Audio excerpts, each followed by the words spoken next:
कन्या ने शर्त रखी, हरपाल जी हम आपसे ब्याह तो कर रहे हैं पर हमारी शर्त मंजूर है ना, रोज 1000 संतों को प्रसाद पवाना पड़ेगा। बोला मैं निश्चित करूंगा, आप ब्याह कर लो। और ब्याह हो गया। हरपाल जी रोज 1000 महात्माओं को प्रसाद पवाते। अब देखो, अगर कोई संकल्प ले ले कि मैं 1000 महात्माओं को प्रसाद पवाऊंगा, अगर 100 महात्मा ज्यादा बढ़ जाएं, 200 महात्मा ज्यादा, उनको मना करेगा क्या? वो तो फिर अपराध बनेगा उससे। प्रसाद पवाने का संकल्प लिया तो जितने आए सबको बैठाने की जिम्मेवारी उसकी। ऐसी कथा में भी होता है, कथा में जितने लोग आए सबका स्वागत होना चाहिए, सबके लिए स्थान पर्याप्त होना चाहिए। कई जगह प्राइवेट कथा करा, हम तो मना कर देते, मत कराओ भैया, आपको अपराध लगेगा। क्यों? वैष्णव को पता चला कि कथा हो रही, वो सुनने आ गया, जगह नहीं मिली या फिर वो बैठ नहीं पाया, तो खाली रहे भले ही स्थान, पर फिर भी स्थान बड़ा रखो ताकि कोई भी आए तो कोई रहे ना कथा से, नहीं तो कथा कराने वाले को अपराध लगता है। वैष्णव बिना सुने चला गया। तो हरपाल जी ने नियम ले लिया, रोज 1000 महात्माओं को भोजन कराते। अब 1000 की जगह कभी कभी 1200 भी हो जाते, 1300 भी हो जाते, 1500 भी हो जाते। लेकिन हरपाल जी करते कुछ नहीं थे, कमाई का कोई जरिया नहीं था, केवल दादा परदादाओं की पुश्त से जो उनके पुश्तैनी धन था उसी को ही खर्च करते जा रहे थे। 1 साल तक बढ़िया चला, 1.5 साल बढ़िया चला, लेकिन 1.5 साल बाद धीरे धीरे धन खत्म होने लगा। जैसे ही धन खत्म होने लगा, हरपाल जी बड़ी चिंता में आ गए, क्या करें।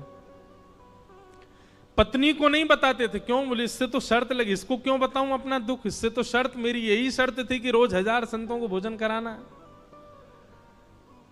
तो हरपाल जी ने बाहर जाते और दुकानदारों के यहां से जाकर के कर्जा लेने लगे। वो पुराने संपन्न थे तो किसी ने कर्जा देने से मना भी नहीं किया, सब देने लगे, बोले ले जा।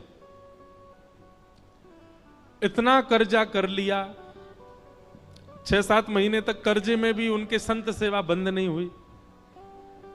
6-7 महीने बाद मांगने वालों ने मांगना शुरू किया, बोले हमारा दो, हमारा दो, हमारा दो। किसी का नहीं दे पाए तो पूरे नगर में ये हो गया कि भैया हरपाल जी अब पहले जैसी स्थिति में नहीं है, कर्जा इनको देना बंद करो, ये देते ही नहीं है पैसा लौटा करके।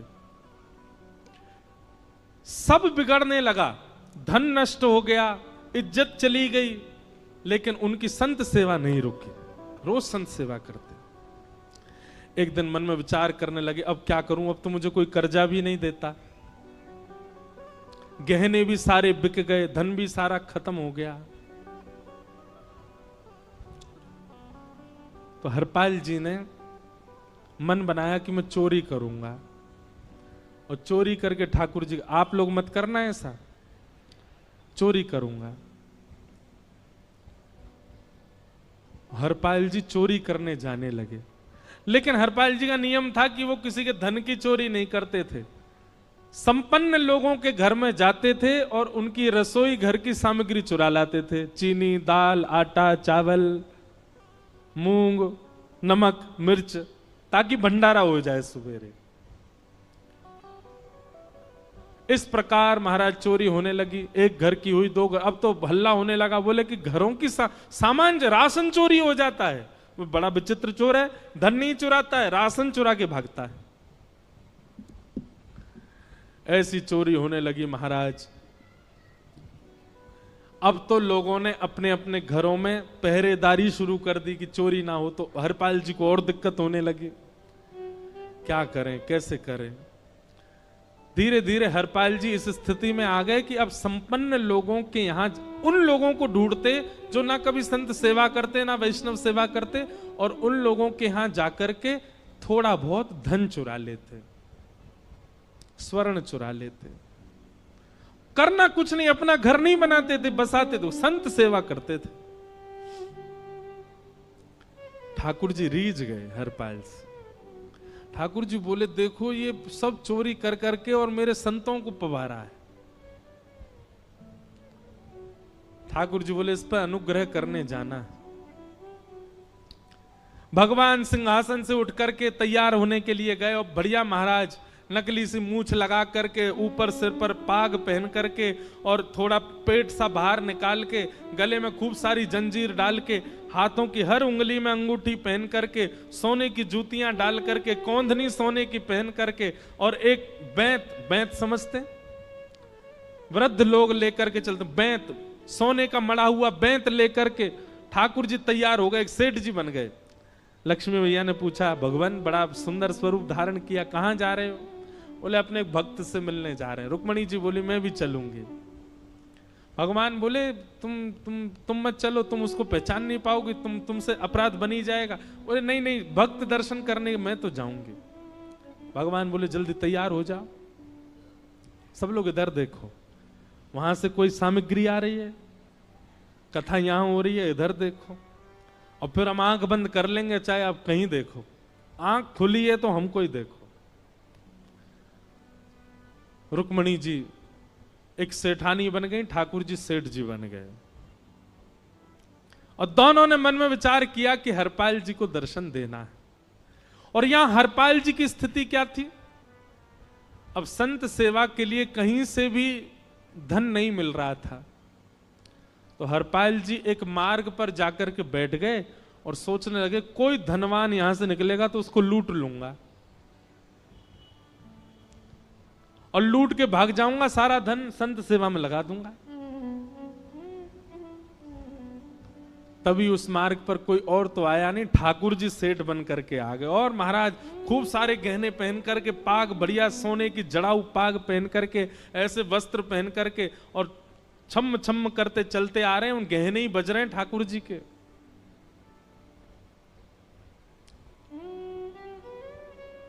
हरपाल जी ने जैसे ही नेत्र खोल करके देखा, ठाकुर जी के रूप यौवन और सबरी उनके श्रृंगार को देख करके हरपाल जी बोले ये तो 1 आध साल के भंडारे की व्यवस्था आ रही है सामने से।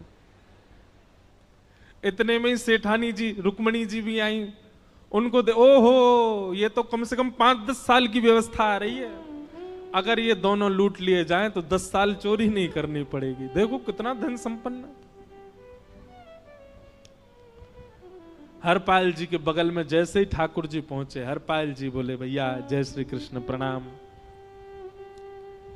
ठाकुर जी तो नाराज हो गए, क्या भगवान का नाम बोलता है सुबह सुबह? तुम सब लोग बड़े पाखंडी हो, ढोंगी हो, और हमने सुना इस गांव में एक रहता है वो चोरी डकैती करता है और फिर कहते हैं संत सेवा करता है। ऐसी काय बात की चोरी भैया? करता तो चोरी है, भली उससे भली संत सेवा करता हो। नाम उसका हरपाल है, हम सब जानते हैं। भगवान का नाम मत लो हमारे सामने। हरपाल जी समझ गए वो तो बिल्कुल भगवत विमुख है, इसकी तो एक अंगूठी भी नहीं छोड़नी मुझको, इसका तो सब लेके जाऊंगा। अगर ये बदले में जय श्री कृष्णा बोलता तो एक आध गहना छोड़ देता इसका में, पर ये तो इतना बिखर रहा है भगवान का नाम सुन के, इसका कुछ नहीं छोड़ूंगा, सब ले जाऊंगा।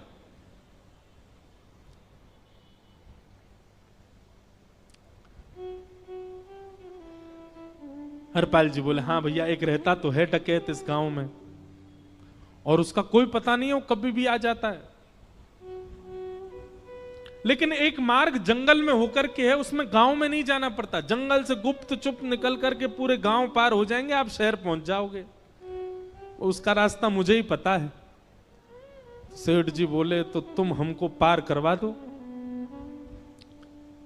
हरपाल जी बोले मैं पार तो करवा दूंगा, लेकिन भगवान मेरे घर कुछ मेहमान आए हैं, उनके भोजन आदि की व्यवस्था के लिए मैं तो बाजार आया था, मेरे पे धन नहीं है। आप यदि मुझको कुछ दे देंगे तो मैं घर पर व्यवस्था करके आऊंगा, तुरंत आपको लेकर के गांव पार करवा दूंगा। ठाकुर जी ने उसको कुछ सोने की मोहर दे दी, बोले लो तुम अपने घर की व्यवस्था कर आओ। हरपाल जी ने सामग्री खरीदी, घर पर पहले व्यवस्था करके आए। बोले आज की व्यवस्था हो जाए, क्योंकि आज तो 10 साल का सब चोरी करना समय लगेगा। पत्नी से कहा भोजन प्रसादी बनाओ, संतों को पवाओ, संत पूछेंगे मैं कहां है तो कहना कि आप लोगों की 10 साल की व्यवस्था करने गए आज। हरपाल जी लौट करके आए और सेठ जी से कहा आइए आइए चल दीजिए मेरे साथ और हमारे संगी चलना बिल्कुल। ठाकुर जी रुक्मणी जी चलने लगे। जैसे ही विहंगम जंगल में पहुंचे, भयंकर भयावह जंगल, बीच जंगल में जैसे ही पहुंचे,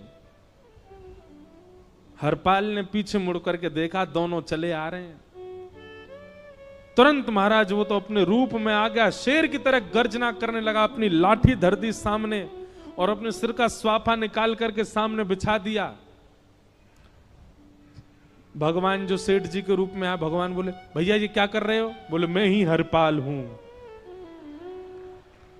सारे सामग्री निकालो, डाल दो यहां पे, एक चीज भी मत छोड़ना, नहीं तो तुम जानते नहीं हो तुम्हारा क्या करूंगा। ठाकुर जी तो थर थर कांपने लगे। रुक्मणी जी बोली, देखो कैसा नाटक कर रहे हैं। रावण के आगे नहीं डरे थे, कुंभकर्ण के आगे नहीं डरे, हिरण्यकश्यप के आगे नहीं डरे, और वो हरपाल के आगे ऐसे कांप रहे हैं। भगवान तो मन की सब समझ जाते हैं, कौन ही मारने, वो तुम भी कांपो क्यों? बोले, भक्त है भैया, ये हमारो भक्त है। अनुब्रजाम में हम नित्यम पूये ये तन्य रेणु भी, इसने हमारे लिए सब गवा दिया, हमारे वैष्णव संतों के लिए सब लुटा दिया, इसके आगे भयभीत होने में कोई लज्जा नहीं। लक्ष्मी नारायण दोनों कांप रहे और हरपाल कह रहा, सब निकालो। सेठानी जी, कान के कुंडल उतारो। कान कुंडल उतार दिए, नाक की नथनी उतार दी, सब उतार के धर दिए, हाथों के सब कड़ूला आदि भी धर दिए। भगवान ने भी अपने सब उतार। बोले, बैंत कहां लेके जा रहे हो? उसको भी धर दो। बोले, अरे भैया बुढ़ापे की लाठी, हम गिर जाएंगे। बोले, कुछ नहीं गिरोगे, धर दो इसको। जीवन में कभी राम ना, जय श्री कृष्ण बोलने पे चिल्ला रहे थे मुझ पे, रखो इसको यहां पे। सारा धर दिया। बोले, बहुत बढ़िया हो गया, अब 10 साल की व्यवस्था हो गई। इतने में भगवान की कनिष्ठ उंगली में एक अंगूठी थी। हरपाल बोला, ये कहां बचा के ले जा रहे हो? उसको दो। बोले, अरे भैया ये तो बहुत बचपन की हमारी अंगूठी है और ये आज तक हमारी निकली ही नहीं है और ये निकल ही नहीं पाएगी, इसको बाहर हम निकाल ही नहीं सकते, इसको तो रहने दो हमारे पास। बोले, तुम क्या जानो, इस अंगूठी से कम 1 हफ्ता संत भोजन होगा और तुम पे तो दया करनी नहीं है। चिल्लाए थे मुझ पे जय श्री कृष्ण बोलने पर, निकालो इसको। भगवान खूब प्रयास करें, वो नहीं निकले तो हरपाल जी ने उंगली पकड़ी। बोले, इसको काट देता हूं मैं, तुम्हारे पास उंगली रहने का कोई काम नहीं है, तुम उंगली से करते ही क्या हो? और महाराज जैसे ही उंगली पकड़ करके काटने का मन किया, वो काटने ही वाले थे, इतने में ही द्वारिकाधीश भगवान शंख चक्र गदा पद्म धारण करके प्रकट हो गए सामने। रुक्मणी जी महालक्ष्मी के रूप में प्रकट हो गई और दोनों ने अपने अंक में हरपाल को भर लिया। हरपाल जी समझ नहीं पा रहे ये क्या हुआ, दूर हटे। बोले, नाथ, बोले, हम साक्षात द्वारिकाधीश, ये साक्षात रुक्मणी तुम्हारी भक्ति से प्रसन्न होकर तुमको दर्शन देने आए हैं। हरपाल जी घुटने के बल बैठ गए, रोने लगे, सर रख दिया चरणों में, पटकने लगे। बोले, नाथ,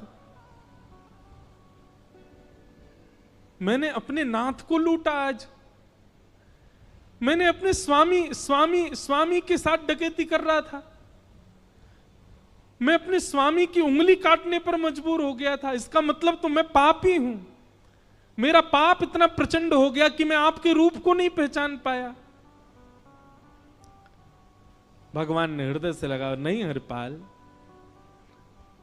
तुमने कभी अपने लिए प्रयोग थोड़ी किया, तुम्हारी पत्नी भूखे सो जाते हो लेकिन संतों को भूखा नहीं जाने देते। ठीक है, उसके लिए भले ही तुमने वह गलत मार्ग अपनाया जो नहीं अपनाना चाहिए था, परंतु उसमें उद्देश्य कोई और तो नहीं था, मेरे जनों की सेवा ही तो थी, मेरे वैष्णवों की सेवा। और देखो हरपाल, एक मेरी बात सुनो, आज तुम्हारे मन में ग्लानि होती है कि तुमने दूसरों का धन हड़प करके और उससे संत भोजन कराया। वास्तव में इसका विधान शास्त्रों में यह बताया गया, जिसके धन से भोजन बना और संतों ने पाया, परोसा भले ही किसी ने भी हो, कार्यक्रम भले ही किसी ने भी कराया हो, पर धन जिसका लगता है पुण्य उसी को मिलता है। तुमने तो अपने गांव के, शहरों के उन लोग जो कभी संत सेवा नहीं करते थे, उनके धन चुरा चुरा करके उनको पुण्य बांटा है। तुमने कुछ गलत नहीं किया है। हाँ, अपने प्रयोग में यदि लेते तो पाप हो जाता, लेकिन तुमने तो एक एक एक रत्ती भी अपने प्रयोग में नहीं ली, सब संतों में लगा दी, और जितने लोगों का धन चुराया उन सबको पुण्य प्रदान कर दिया। हम तुमसे बड़े प्रसन्न हैं। हरपाल जी चरणों से लिपट गए, बोले नाथ आप बड़े कृपालु, बड़े दयालु। भगवान बोले अब हमने दर्शन दे दिया, अब हम जाएं। और सुनो, ये सारा धन हमने दिया है, 10 साल का नहीं होगा इससे। तो बोले जब तक तुम जीवित रहोगे तब तक की सेवा बनेगी, इससे संत सेवा चलती रहेगी। ये सारा धन आभूषण हम लेकर के इसीलिए आए थे ताकि तुमको अब कभी किसी से मांगना ना पड़े, किसी से हड़पना ना पड़े। भगवान जाने लगे तो हरपाल जी चरणों में गिर गए, बोले नाथ आज मैं आपके दर्शन कर पाया, मैं संत सेवा कर पाया, इसमें सबसे बड़ा योगदान मेरी पत्नी का है। उसने नियम नहीं बनाया होता तो शायद मैं कभी ऐसा नहीं करता। आप उसको दर्शन दिए बिना जाएंगे, मैं उसको क्या बताऊंगा? मैं उससे जाके कह भी नहीं पाऊंगा कि आप मुझे मिले, और उसकी वजह से आप मुझे मिले, वो कृपा कर उसको दर्शन दे दीजिए। ठाकुर जी बोले ठीक है। तुरंत लक्ष्मी नारायण भगवान ने छोटे छोटे बालकों का रूप धारण कर लिया और हरपाल जी की गोद में बैठ गए, और हरपाल जी अपनी गोद में लेकर के ठाकुर जी को घर पर आए, और आकर के अपनी अरे सुनो देखो कौन आए हैं। जैसे बाहर आकर के देखा तो नन्हे से ठाकुर जी, नन्ही से रुक्मणी जी गोद में बालकों की भांति बैठे हैं। बोले अरे इतने सुंदर सुंदर बालक। बोले बालक नहीं है, ये साक्षात जगन्नाथ भगवान, साक्षात रुक्मणी जी, साक्षात द्वारिकाधीश हैं। तुरंत ठाकुर जी अपने रूप में प्रकट हो गए और दोनों दंपति को दर्शन दे करके भगवान वहां से प्रस्थान कर गए। बोलो भक्त वत्सल भगवान। तो